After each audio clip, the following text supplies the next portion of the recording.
বাংলাদেশের মানুষ কথা বলার অধিকার ফিরে পেতে চায়।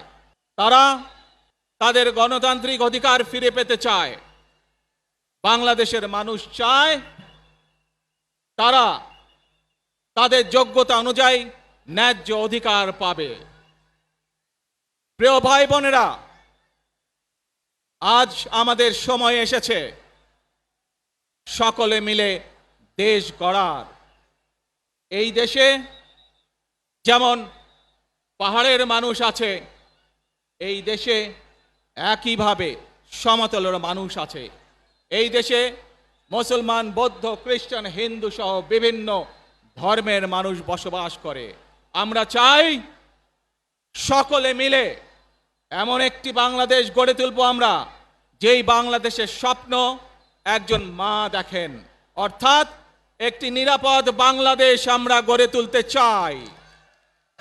যে বাংলাদেশে একজন নারী, একজন পুরুষ, একজন শিশু যেই হোক না কেন নিরাপদে ঘর থেকে বের হলে নিরাপদে ইনশাআল্লাহ ঘরে আবার ফিরে আসতে পারে।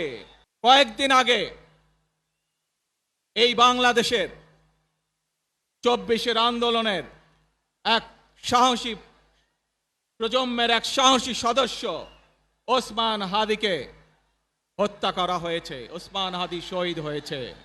প্রিয় ভাই বোনেরা, ওসমান হাদি চেয়েছিল এই দেশের মানুষের জন্য গণতন্ত্র প্রতিষ্ঠিত হোক, এই দেশের মানুষের গণতান্ত্রিক অধিকার প্রতিষ্ঠিত হোক, এই দেশের মানুষ তাদের গণতান্ত্রিক এবং অর্থনৈতিক অধিকার ফিরে পাক।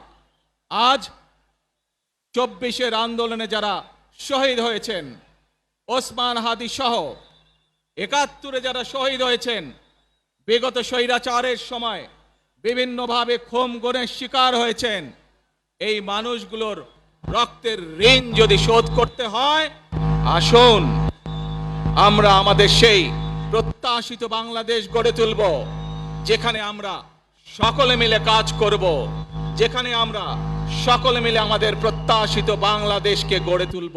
বিভিন্ন আধিপত্যবাদ শক্তির গুপ্তচরেরা বিভিন্নভাবে ষড়যন্ত্রে এখন লিপ্ত রয়েছে। আমাদেরকে ধৈর্যশীল হতে হবে, আমাদেরকে ধৈর্য ধারণ করতে হবে। বিশেষ করে তরুণ প্রজন্মের যে সদস্যরা আছেন, আপনারাই আগামী দিন দেশকে নেতৃত্ব দেবেন, দেশকে গড়ে তুলবেন। এই দায়িত্ব তরুণ প্রজন্মের সদস্যদেরকে আজ গ্রহণ করতে হবে, যাতে করে এই দেশকে আমরা সুন্দরভাবে গড়ে তুলতে পারি। শক্ত ভিত্তির উপরে গণতান্ত্রিক ভিত্তি, শক্তিশালী অর্থনৈতিক ভিত্তির উপরে যাতে এই দেশকে আমরা গড়ে তুলতে পারি।